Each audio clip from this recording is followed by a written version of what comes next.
You get when you fall in love. You get when you something something. Da da da da ba da da da da. I never wanna fall in love again. That's a tricky one. I never wanna fall in love again. Yeah, yeah, yeah, yeah, yeah, yeah, yeah, yeah, yeah. I ain't gonna sing that song. I can't sing that song because I don't believe that. I don't believe that.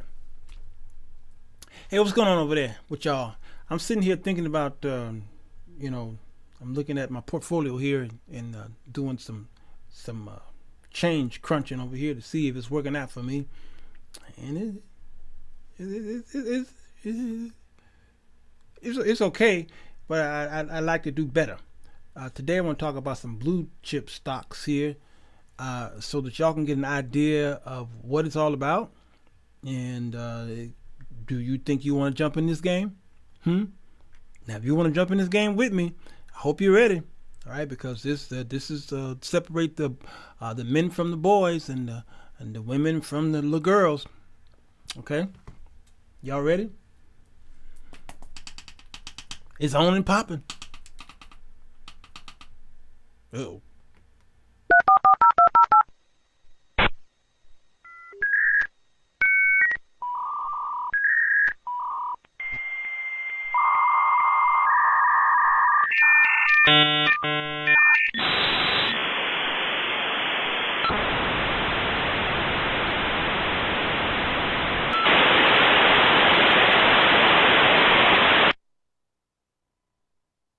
Welcome. You've got mail. Oh. Oh. Oh. Sorry, y'all. Hello, everybody. So Jones show. I'm here. It is the evening edition. Baby, how y'all doing? Sorry, I was trying to sign on. My AOL was a little slow. Y'all all right? Y'all all right? It was hard for me to get online. Seriously, so? Yeah. Seriously. I got mail. Good to see you, James Foster. Blessed to you, Denise and Deatrice and Deanne and Michelle and thank you, Regina. I appreciate you, Nelson. You're turning into my favorite. All right, today is part 2 of yesterday as it pertains to the finance, and let's see if we can get through this real quick, okay? All right, so because this is part 2, I don't have to go that long, do I? I always say that, and then I turn out to be a lying wonder. Okay, let's talk about this thing called blue chip. All right, shall we? Blue chip. What is a blue chip? God is watching. Cortez McGee. What is a blue chip? Errol Straker. What is a blue chip? Good to see you, by the way. A blue chip stock is a huge company with an excellent reputation.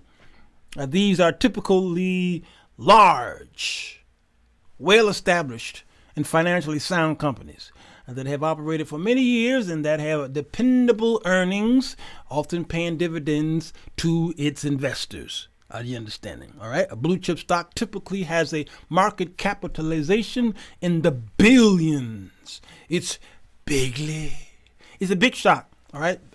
It's a big chip. It's generally the market leader or among the top 3 companies in its sector. There's many sectors. I did that show on sectors, but it's usually in the top 3. And it is more often than not a household name. You would know. If I mention 90% of blue chip stock, you say, yeah, I know who they are. For all of these reasons, blue chip stocks are among the most popular to buy among investors. All right.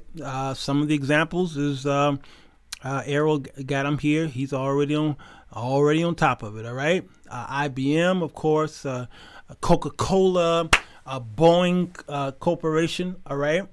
Now, understanding a blue chip stock, while dividend payments are not absolutely necessary, they all don't pay dividends. You have to understand that. So they're not absolutely necessary for a stock to be considered a blue chip. But most blue chips have long records of paying stable and or rising dividends. The term is believed to have been derived from poker, where blue chips are the most expensive chips. You've heard it in poker playing. You understand? So that's what these stocks are. And so people who are interested in investing in the stock market, and you want to know what to invest in, usually you invest in something you are already using, something you're already familiar with. You're already drinking it. You already have it up to your ear. You're watching it on your computer, on your television, something in your house. You trust it, or it wouldn't be in your house. A blue chip stock is generally a component of the most reputable market indexes or average, such as, you hear about the Dow Jones average, the Standard & Poor's, the S&P 500, the NASDAQ, okay? It goes on, and you've heard these before, all right? And I'll go back and do those shows all over again. How big a company needs to be qualified as a blue chip status is open for debate. A generally acceptable benchmark is a market capitalization of about $5 billion. All right, those blue chips are usually in the billions, although market or sector leaders can be companies of all sizes. I've seen them as small as just several millions. All right, the $64 billion T. Rowe Price Blue Chip Growth Fund doesn't have a specific guideline for what type of companies qualify outside of that focus. All right, so. What's the takeaway? All right, now you can get this information off of Investopedia. Investopedia.com is where I usually get a lot of my stock information, okay, and catch up on some of the fundamentals of buying and selling stocks, okay. So what are the key takeaways? Number one, blue chip stocks are huge companies with excellent reputation. You get it? Often including some of the biggest household names. That's how easy it is. It's not brain surgery whatsoever. Number two, investors turn to blue chip stocks because they have dependable financials, and often they pay dividends. And number three, there is a perception among investors that blue chips can survive market challenges of many kinds. While this may be true, largely, it is not a guarantee. Understand, if you jump in the market, you may lose money. It's not guaranteed that you're going to make money right away. You may lose money. But if you stay in it for the long haul, you will make money. It's not for the faint at heart. The stock market is for people who are serious about investing over a period of time. All right, so for this example, or for this reason, it's crucial to diversify a portfolio beyond only blue chip stocks. So you who are beginners, I do not suggest you just put all your ducks in a row in the bag and buy Apple stock, a blue chip stock, IBM blue chip, okay? Boeing, I wouldn't insist, I would not tell you to do that, all right? Okay, because that's not good. You're not building up a diversity in your portfolio, and that's why I often talk about those of you who are starting new businesses and you want to, work for yourself. Then you need to have at least three different streams of income to be comfortable. That's the key for the long haul. Yes. Thank you, Pitts. Nothing is guaranteed. So that is the key takeaway. All right, that's the key takeaway. Now, the safety of blue chips, while a blue chip company may have survived several challenges and market cycles leading to it being perceived as a safe investment, this may not always be the case.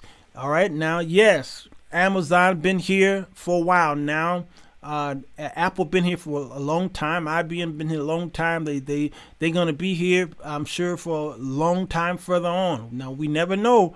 2020 showed us that anything could happen to anybody and anything. All right, but these seem to be hanging. They're gonna hang around for forever. All right, we're hoping because they seem to be around forever. But 2008 showed us something that we've never seen before. Some of the companies that have been around forever are no longer there forever. All right. So leading to it being perceived as a safe investment, this may not always be the case. The bankruptcies of General Motors, and and Lehman Brothers, as well as a number of leading European banks during the global recession of 2008, is proof that even the best companies may struggle during periods of extreme stress.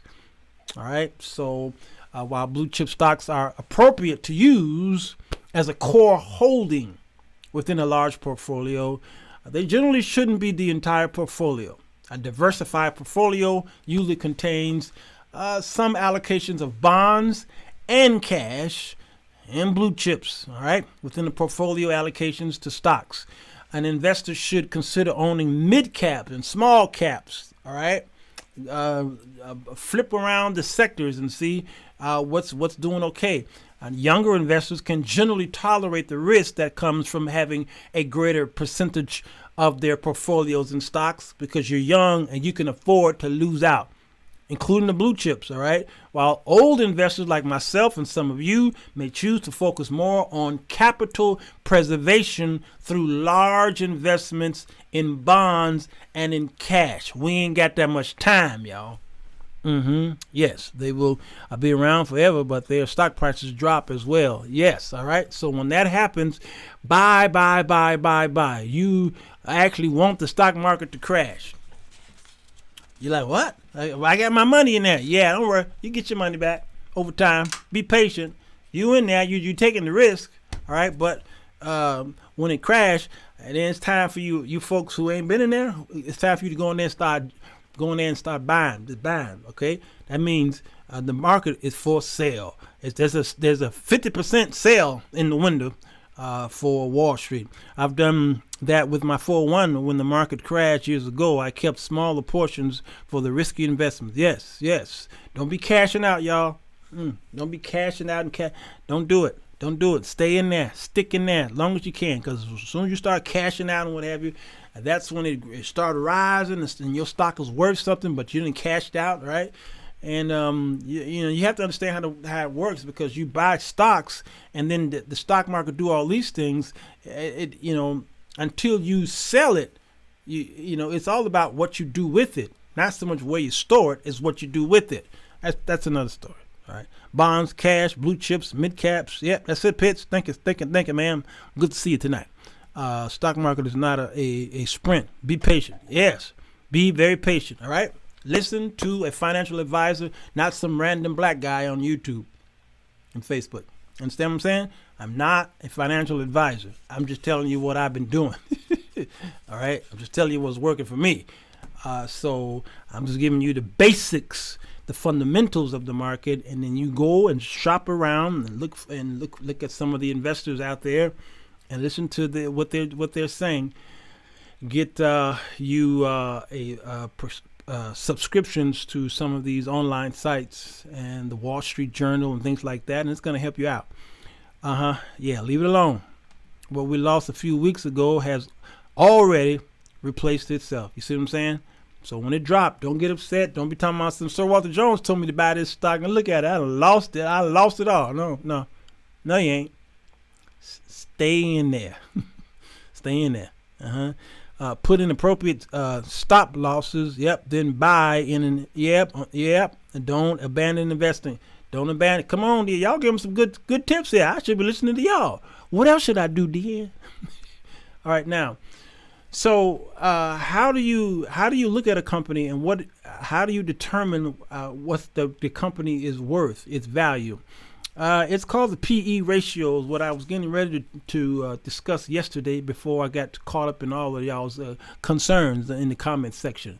The PE ratio, all right? This is very important, and some of you may not know about this, but this is how wealthy people stay on top of things before they jump in there. They research. You guys research everything, but when it comes down to your money and your spiritual life, you don't do much research, do you? You don't do much research, do you? Yeah, it's very important that you research, all right? Because ladies, y'all go out there and look for shoes, and you look for skirts and dresses and pants and blouses, and you go out there and it takes you you went to 5 stores just to find a blouse. All right, that's why the men always tease y'all, because we say when we walk in the women's store, we'll say this store is used. Everything in this store is used. Huh? Everything? No, it ain't. That's new. No, it ain't. No, some woman done tried it on. It's used. Some woman tried that thing on, and she might have taken it home, wore it for a day, brought it back, and this dude put it back on the rack. Didn't even wash it. Nasty. So yeah, everything in his used. It says brand new. No, it's used. Because she brought it, took it home, and then she went on Amazon and found it cheaper, and she brought it back the next day. I'm late. Good to see you, Frank. Where are y'all? I'm not a financial advisor. It's just what I do for my little bit. Yeah. I pay for a service that helps with the analysis of stocks. Good. This was helpful. Yes, that's good. That's good. I tell you, Straker boy, you ain't a junior. You more like a senior. You like a senior advisor. Because when you type, man, everybody listens. The price earnings ratio. That's exactly what it is. The PE ratio. Okay. The price to earnings ratio is the ratio for valuing company that measures its current share price relative to its per share earnings. All right. So those of you who studied any kind of arithmetic in grammar school, this is important here, and here's where it comes to play as it pertains to your money and stocks. The PE ratio is very important. It helps you determine the strength of a company based off of its PE ratio. There's different types of ratios, several of them. There's a PS ratio, okay? There's a ratio that looks at the projection of a company. All right, Barack Obama received a Nobel Peace Prize, and he hadn't even swore to defend the Constitution of the United States. He hadn't even become the president yet. He was on his way in, and they had already handed it to him before he even did anything. All right, that's because they felt that he was persuasive enough that he was so he was such an influencer that they said, surely he's getting ready to do a great work. Let's give it to him now. All right. So some companies, you look at their projection for it to determine what the PE or PS or PF ratio is. Very important to analyze these things. And this is how people, when they hire you for certain positions, for certain jobs, your resume may not be up to par. You may be underqualified, but some CEOs can see something in you. They see that you are a prodigy, and that you got that spunk, you got that Venet Chakwa or whatever the name is, that French word, okay? And they take a chance on you because they feel like there's something, that this energy that you pulling out, letting out, gives them the hope that you could take this company somewhere. All right, and many of the CEOs were hired on that basis of what they could do as far as the projection of the success of the company. I was watching the Bulls, Michael Jordan, the final dance. The Last Dance, I think it's called, with the history of the Chicago Bulls, Scotty and Michael and the other crazy boy. Okay, it was amazing. I loved it, and they talked about why they even hired the coaches and the owners, all right, and the managers, and they hired them because what they were showing, the promise. They showed some type of promise. They may not qualify fully, but there was something about them that struck the owner. Okay, and this is how these companies you need to analyze before you put your money in it. So PE ratios are used by investors and analysts to determine the relative value of a company's share in an apples to apples comparison, not apples to oranges. This is not apples to oranges in the stock market. This is apples to apples comparison. It can also be used to compare a company against its own historical record, or to compare aggregate market against one another or over time. That's why I was talking about what you've done over the several years. All right. So what is the strength of the company? the reputation of the company, the seniority of the company, or you might be a newer company. What is it that you've done something for the little bitty time? So we're projecting that you're going to be great. Do you understand? So PE ratios are used by investors and analysts. All right. So what's the takeaway on the PE ratio? The price earning ratio relates a company's price or share price to its earnings per share. And I'm gonna do something on the board here, the whiteboard, to show you what I'm talking about. Number 2, a high PE ratio could mean that a company's stock is overvalued, or else that investors are expecting high growth rates in the future. Have you ever watched Shark Tank? I love Shark Tank because I've got this item. I've been using PVO, positive vibes only, for the past couple of days. I got this great product here. It slices, it dices, it keeps your coffee warm, or hot that is, and it keeps your Coca-Cola cold. All these things, and then the sharks begin to ask the person questions, financial questions. How long you been in business? How many items or units have you sold? How much did you put into the business? How much are you paying yourself? And lastly, how much are you projecting, or how much do you feel that your company is worth? And sometimes they laugh at the people. Oh, it's worth $1 million. How you think it's worth $1 million when you only brought in $150,000? And sometimes it could be $150,000, and they may be worth $1 million by what they see that the company is doing or have done. And some of them say, that's a great product. Oh, you're going to make $1 million, and then they begin to bid. And that's how you should be buying stock. You look at some of these companies and you say, man, that is a great it's a $1 million seller. Yeah, a je ne sais quoi. That's it, to have a certain something.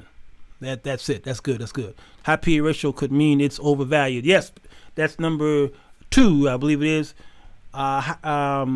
Number 3 is companies that have no earnings or that are losing money do not have a PE ratio, since there is nothing to put in the denominator. You're brand new. You can't determine the PE ratio because you have no footing. You have no residue.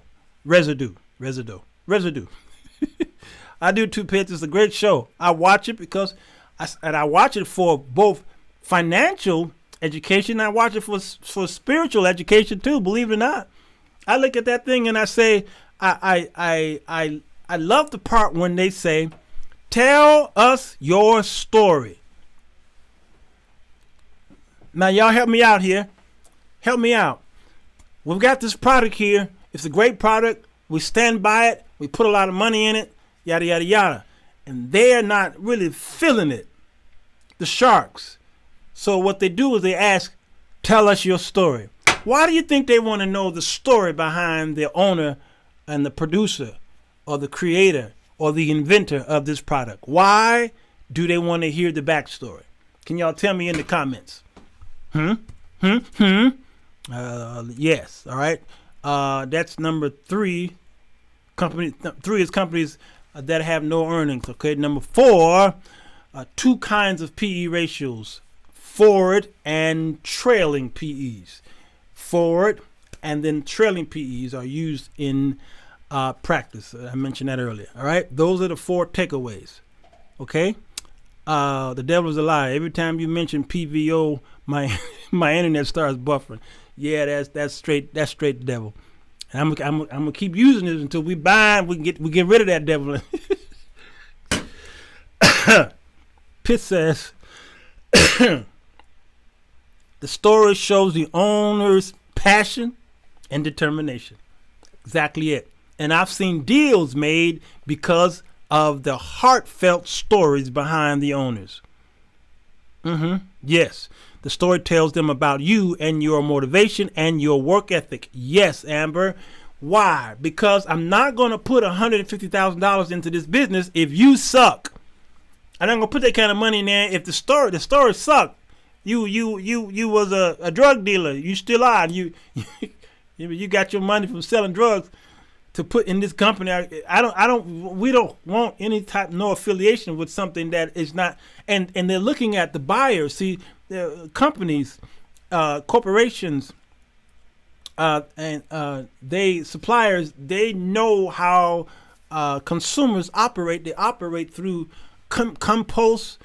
impulsive buying, and the mentality of buying. There is a theology, there is a psychology of purchasing and buying. Remember the Selling to the Negro by Johnson and Johnson, I think it was in 1954. When was that video? The video came out. It's on YouTube. How to Sell to the Negro. All right, it was straight psychological. Okay, and this is how Negroes think. Okay. They have a purchasing power. We are $1 trillion. Is how many trees we are now? I think 1 or 2. I can't remember. Strong every year, and they buy psychologically. And this is why malt liquor and these cigarette companies and all these places, they know how African Americans. They know they're impulsive, and they know that they put these things in their bodies. And these companies are going to make a killing in African American communities. Why you think you see Planned Parenthoods in our communities? You see the payday loans in our companies. You see liquor stores on almost every other corner. You see the what do you call those dialysis companies are popping up in our areas there. Okay, the renter centers are always there. The check cashing companies are in our neighborhoods. Okay, why are they saturate our neighborhoods? You won't see what's that financial company? But what's that? Something Jones. Forgot the name. You won't see investment companies in our neighborhoods. Okay, you won't see these.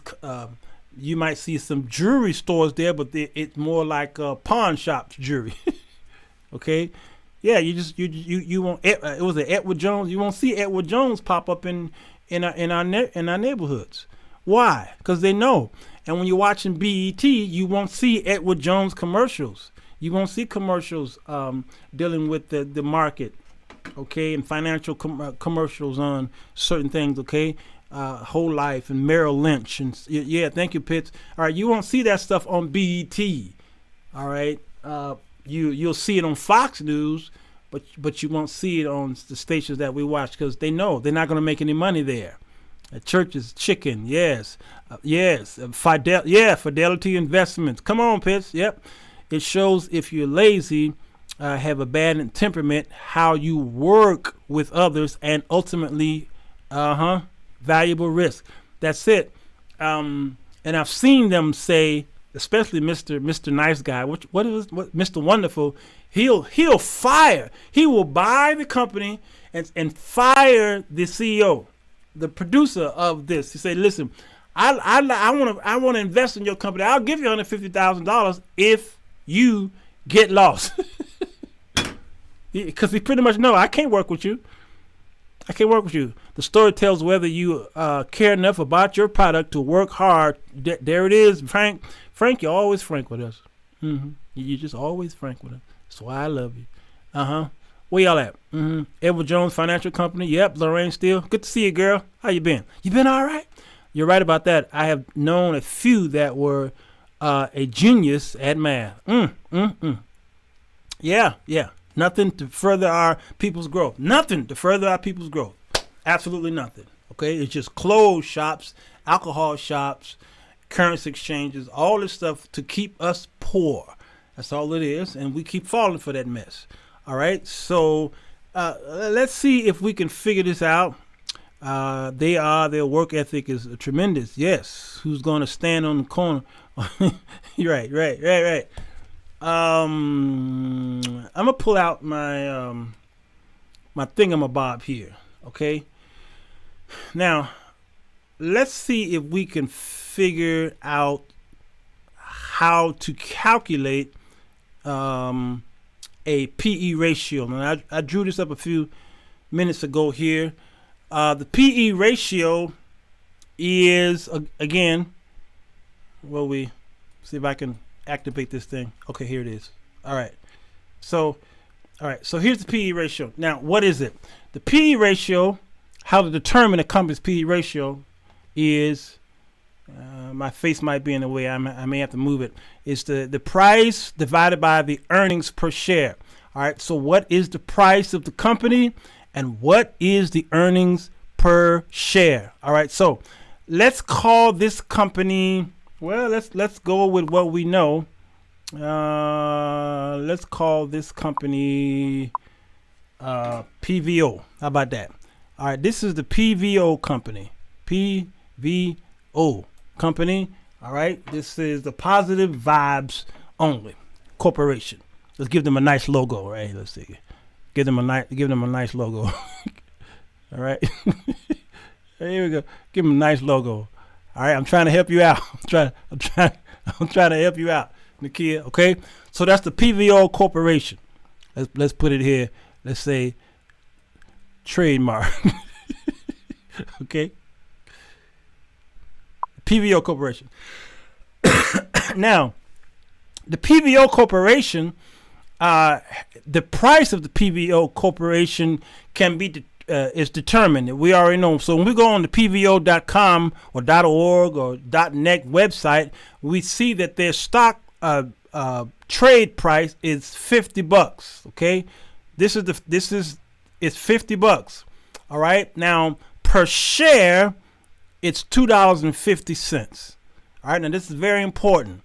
So when we look at the PE ratio, we determined that, okay, the stock trade for PVO is $50 divided by the earnings per share. That's $2.50 per share. All right. So you got two opportunities to determine what's the ratio on this company, whether it's good or bad.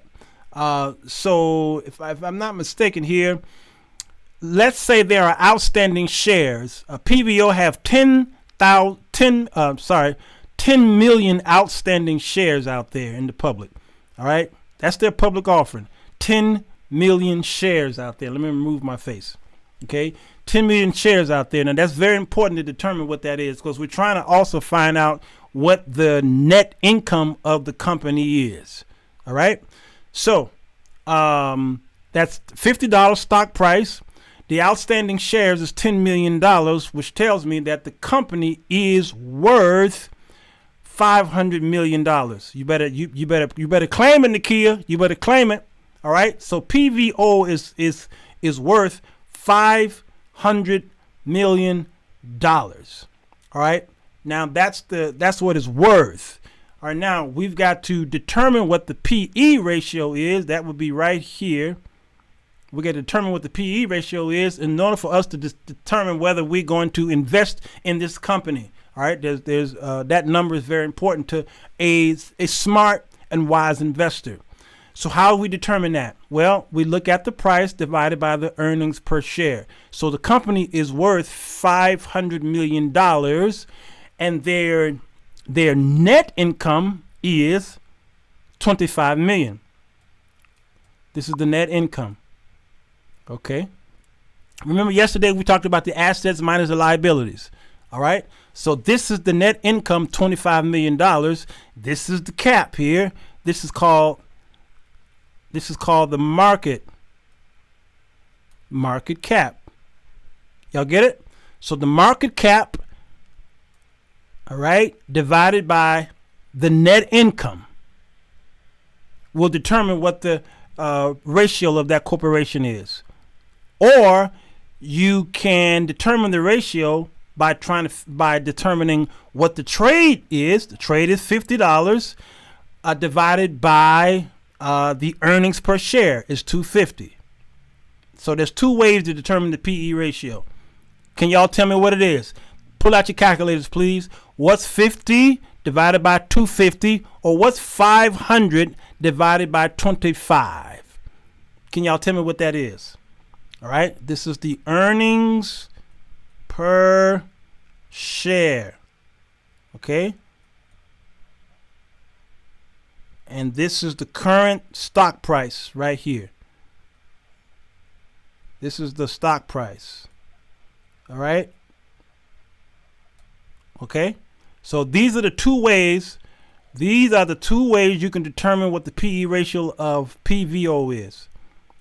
Right here. All right, so can y'all tell me what is the PE ratio of PVO? Thank you, Nakia. You got it. There it is. You got it. The PV ratio of this corporation is 20. 20. Okay? Sometimes it's higher. Sometimes it's lower. But it's 20. That's the PE ratio. 20. All right? That's how easy it is. All right?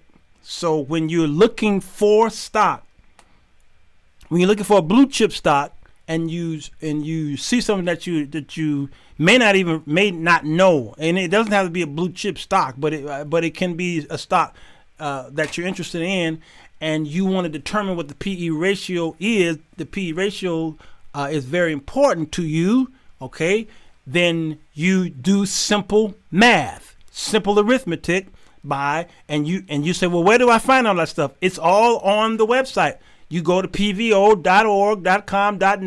and it tells you how we pay out our dividends. It tells you how much a PVO is worth. We are worth we are worth $500 million. How did you determine that? All right. We offering $50 a stock trade. Okay. That's $2.50 per a trade. Okay. And we have $10 million shares outstanding out there. So that's how they determine. That's the $50 trade times the $10 million shared stock that's out there. They determine that PVO is worth $500 million. You understand? Come on, Nakia, claim it. So once you determine that it's worth $500 million, then you can determine how much the PE ratio is. Y'all get it? You get it? Divide the 50 by $2.50, or divide the 500 by the 25. Like, yes, Amber, that's it. Divide 25 by the 500. And Pitt's got it too, or the 50 by the 250, and that's how you determine. Y'all were asking. Melanie was asking. Okay, gotcha. All right, so Melanie, you can divide. I'm sorry, not divide, but rewind this show so that you can also determine what we were saying here. All right. You divide the wrong number. Okay, now that's good. We're all learning here. This is good. You got it too, Carolyn Keys? Understand. And this is how you find it. Okay? This is how you find it. I agree with you. The churches should have been professionals to advise people. And yes, God is watching. And thank you for bringing that up. Okay? Because this is very important here. The churches can have classes with their members. You don't ever have to worry about your church offerings being low ever again. If you educate the people on how to do this. The people who have been given to your church for many years, can you imagine if you had been giving advice and teachings, bringing a financial advisor to teach them this stuff here, determining, listen, I got an iPhone here. I want to invest in this stock. How much is the stock worth? How much is the company worth? And what is the PE value of this company? Okay, or the PS or the JV and all these other ratios. How do I determine that? And you bring somebody in and with a whiteboard and draw this up, and then they can determine, and they can find this stuff readily available on the website itself. And then as people begin to invest into this corporation, you guys got a 30-year mortgage on your church. And if you're teaching the people how to invest in their finances at home, you wouldn't have to be crying and beating up the people and mismanaging the text on tithing and to curse people for not giving. If you told them about personal finance at home, then the people will be glad to give to the asset that they built at your church. Pastors, they will be glad to give because you have been pouring into them financial knowledge. Now, if you don't know anything about it, don't you do it. Bring in somebody who's bona fide, who's certified to do that, They have certain licenses that 63, 636. I can't remember these licenses. Okay, all right, and you bring them in here, and in the church, and they could help the members not worry. And so then when the pandemic comes, the people wouldn't have to be. They wouldn't struggle as much because they have already built up their streams of income. They've already started their businesses, and these businesses are in their homes. All right, many of them over a period of time walked off the job. They're not worried about a salary anymore. People shouldn't be chasing salaries. They should be chasing profits. You understand? Stop chasing salaries. Stop thinking about how much you're gonna get on. You're gonna get a 1.1% raise on your job, and you worry, okay, and I'm gonna work here for another 10 years, and then I'm gonna get a 2.2. But you're chasing the salaries. Now I know some people have been working on their job so long, and you're waiting.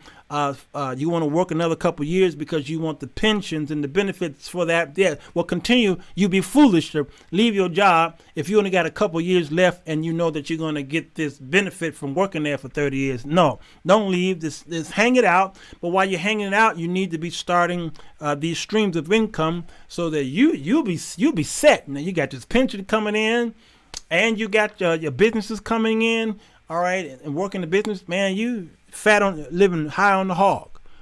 You understand? Y'all understand?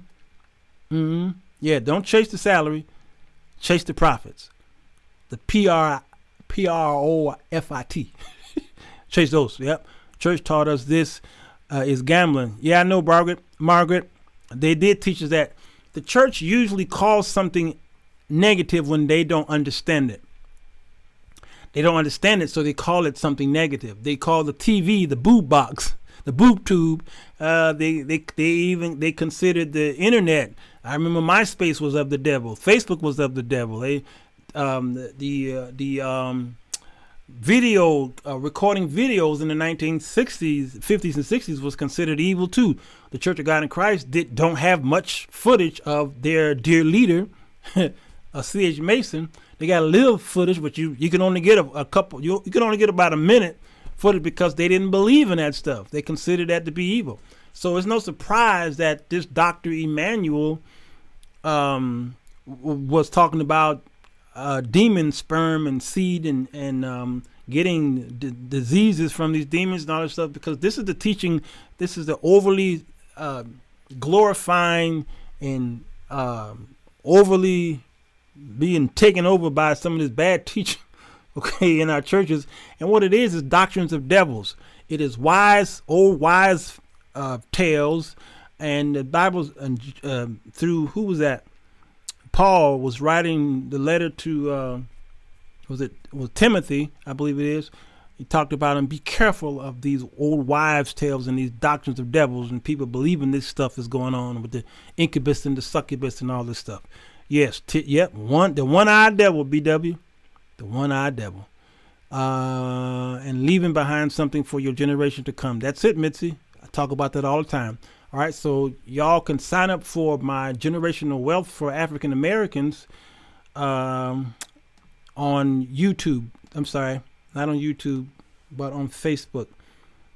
Go there after the show, and so that we can get back to setting that back up. Generational wealth for African Americans. All you got to do is type in GWAA. Matter of fact, let me show y'all myself. Let me show y'all myself so you can see what I'm talking about here. Okay, right here. All you got to do is type in GWAA. You see, it pops up automatically. Oops. GWA, generational wealth for African Americans. And there it is. It pops up. All right. And I hit that. And here it is right here. Okay. And all you have to do is just go there. And this is where I set up. And this is our friends here who we talk about wealth in this site here. Okay. And we all in there somewhere. Okay. And people post stuff. Okay. African Americans hang around here, and we talk about building wealth together. So just go in there. It's a closed group, so you got to join, and I'll let you in. Okay. Generational wealth for African Americans. Go there. Right there. All right. And we'll let you in, and then we'll start going back to talking about what we need to do for our families. For example, AA, where you at? Where you stand here? Apple, yep, stock price is $380, closed today. Their PE ratio is 29.87. See? Pitts got it. She got it, y'all. Love it. Love it. Man, these researchers, yeah. But yet and still, some of their very salaries outside of the church and pension plans are vested in the stock market. Yep. Yes. They're telling you that the stock market is evil and it's gambling, but your 401k is there, and your insurance is in there. I mean, almost everything you got is in there. The stuff in your house, the life of the companies that you purchase from is in the market. Why would you not want to be a part of it? It makes no sense to me. Now, some part of the market can be like gambling, like day trading can be a type of gambling if you don't know what you're doing. Day trading. Be careful of day trading if you don't know what you're doing. Now, there's people who made millions doing day trading.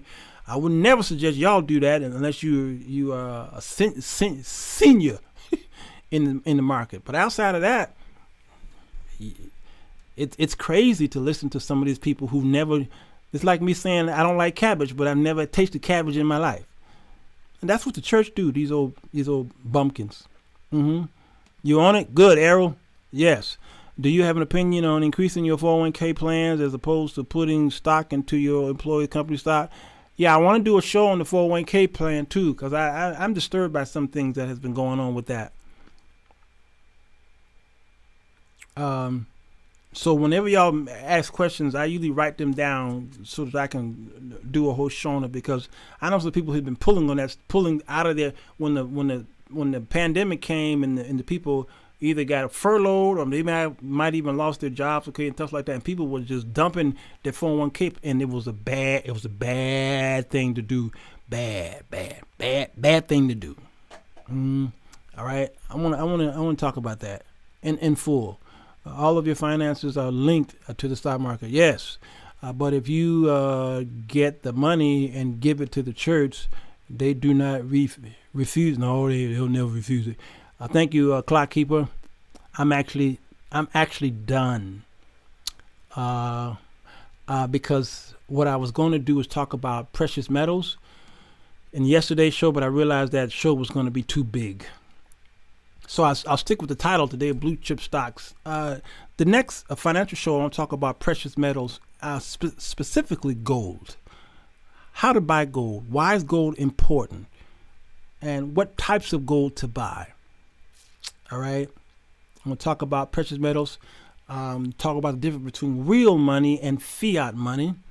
And I'm going to talk about why do people like gold and why the government do not like gold. And why is China buying up all the gold. All right. And what is gold? Is gold an investment or is it an insurance? As a matter of fact, let me ask y'all that question. This is a pop quiz. All right. Is gold an investment or is it insurance? Is gold an investment or is it insurance? Because gold always rise, not always, maybe twice in history where it didn't, but 90% of the time gold rises during the recession. The price of gold rise during the recession, which gives you the answer. Is it an investment or is it insurance? Do I teach annuities? I don't teach it. I know about it, annuities. I had to take a class on annuities. All right.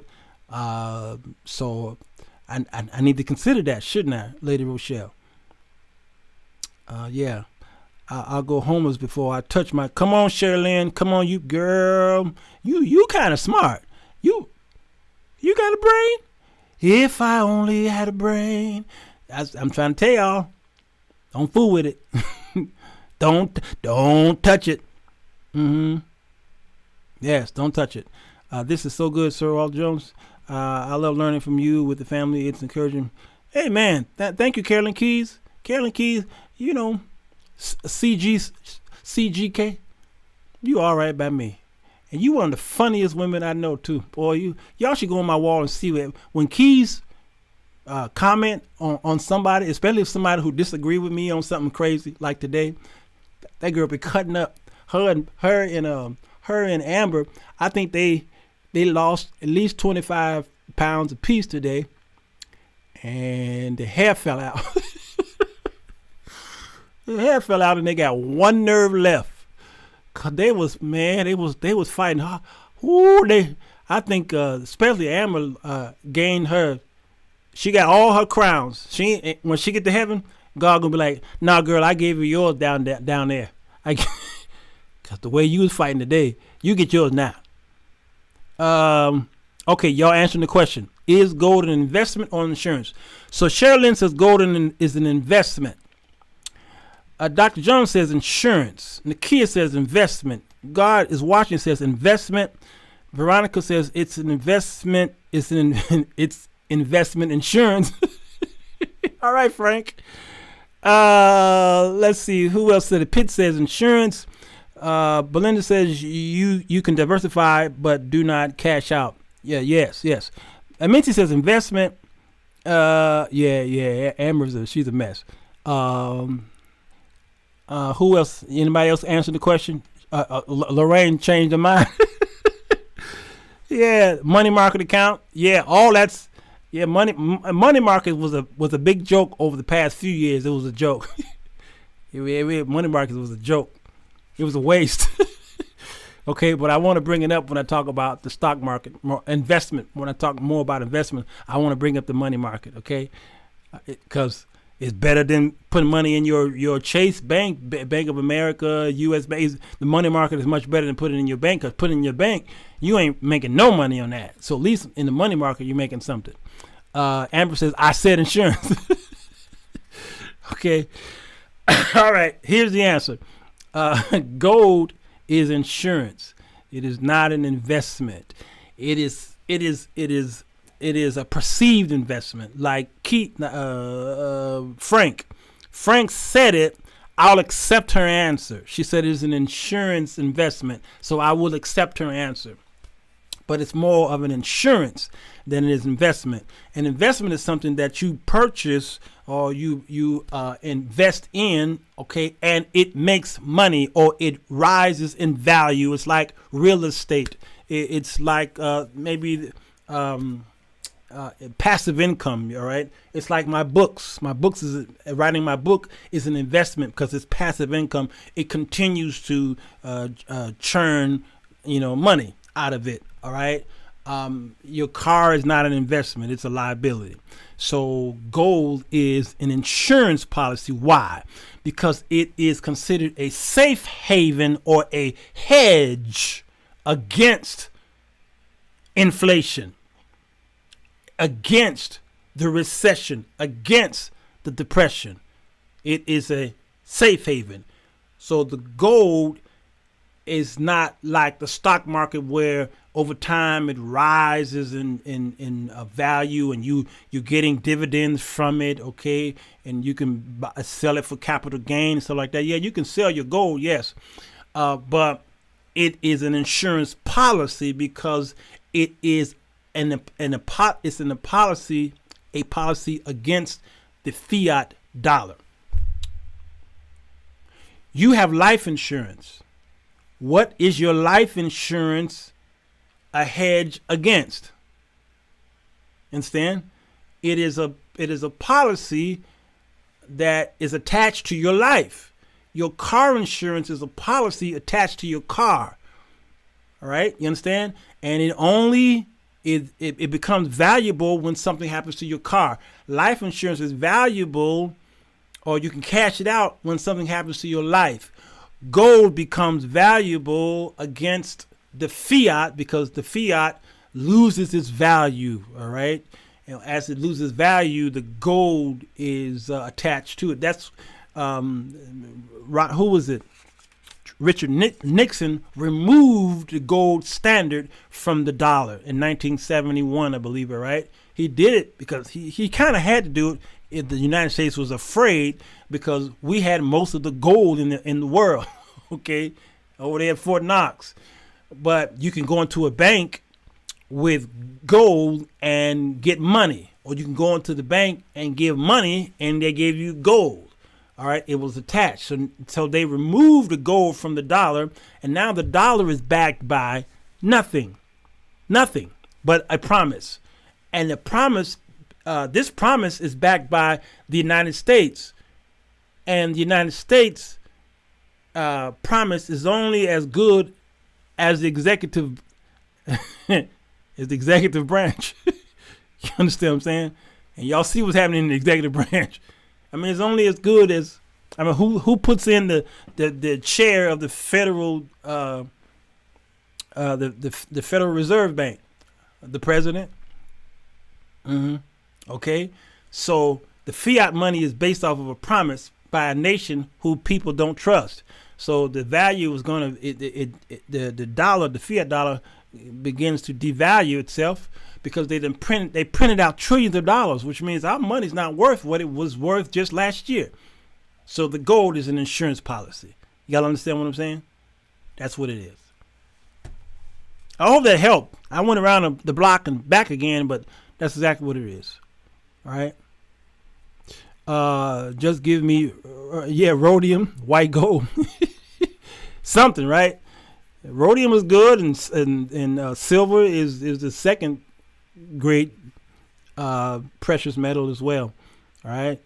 Yes, the dollar is a promissory note. That's all it is. It's backed by nothing.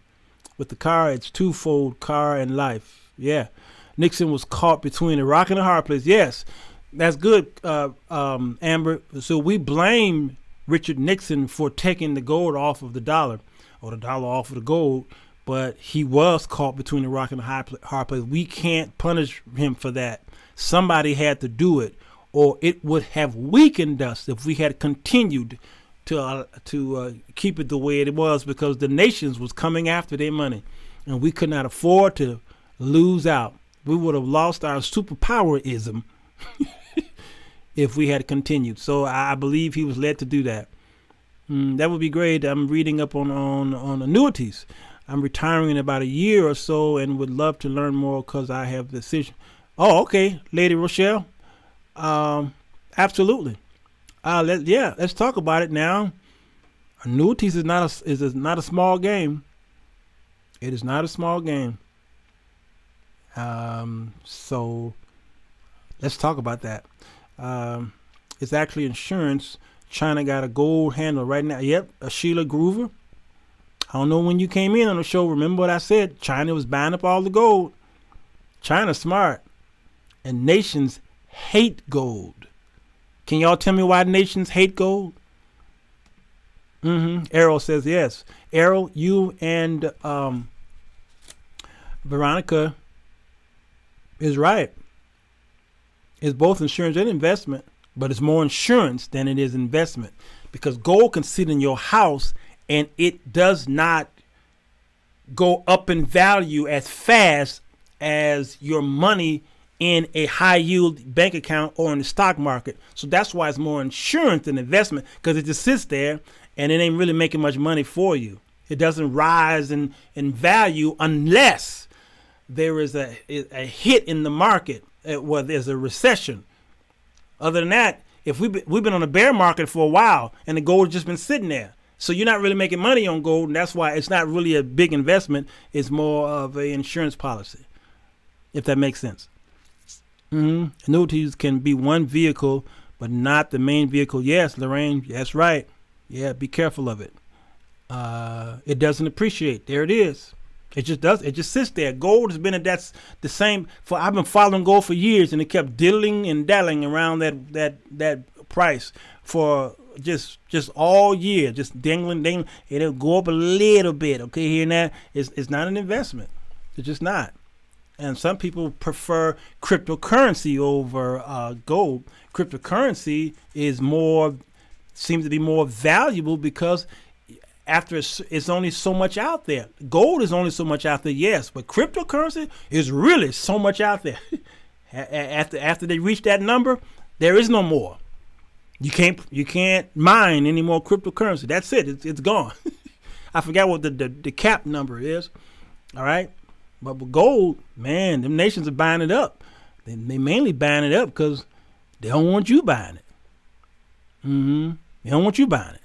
A Bentley is an investment. The kid said a Bentley is an investment. Less interest than having your money in the bank. All right. Okay.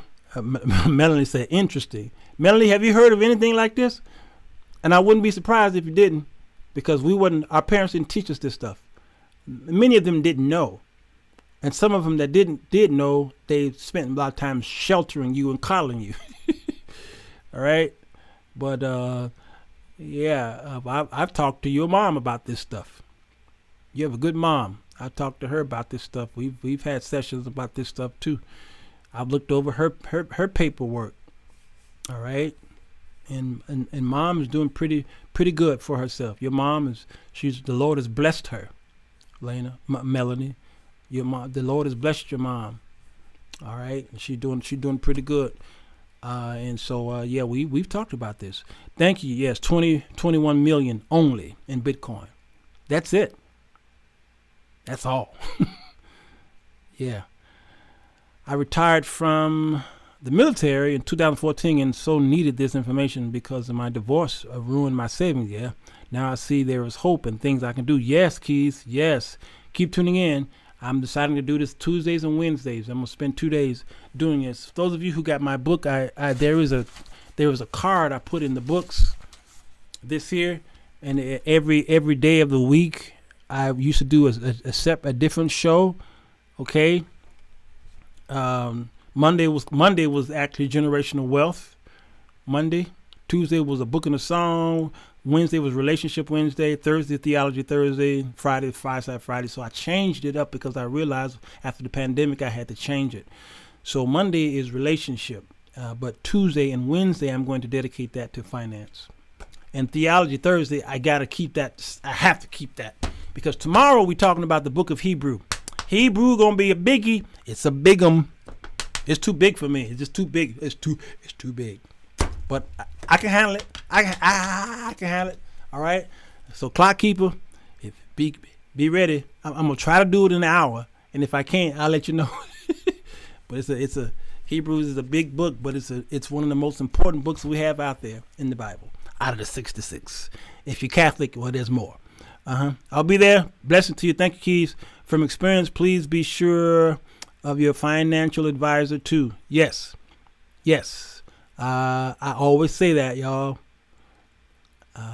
It's easy for you to do that. You can check the work. Yeah, a lot of your parents didn't know about this stuff. They didn't. They didn't. She says, I just know savings account. That's it. Yeah, I know. Brother Sarah, you are the most well-rounded man I know. Joyce, you had me at hello. You made me silent there. I'm speechless. I so appreciate you. I gotta go. I can't wait until make my first meal. Oh yeah, it's coming. Well, we just showed you. You a $500 million corporation. What are you talking about? Wait till you make your first meal. We just showed them the PE ratio on your company. What's wrong with you? Oh, Amber said that's a side eye. I gotta go. I love y'all. I appreciate it. If I gave you any advice that maybe you need it, there's CashApp, but it's not required. Okay, it's my bedtime. Mine's too. No, it ain't. You night crawlers. Sherry Lynn, I love that little girl, that little light skinned girl. Somebody slapped her with a bottle of vanilla ice cream. Sherry Lynn, I've known that girl for many years, way back to high school days, so I could tease her. All right, y'all, gotta go. Clock keeper's crazy. Peace. Oh, I was looking for it. Peace. Goodbye. Goodbye. Goodbye. Goodbye.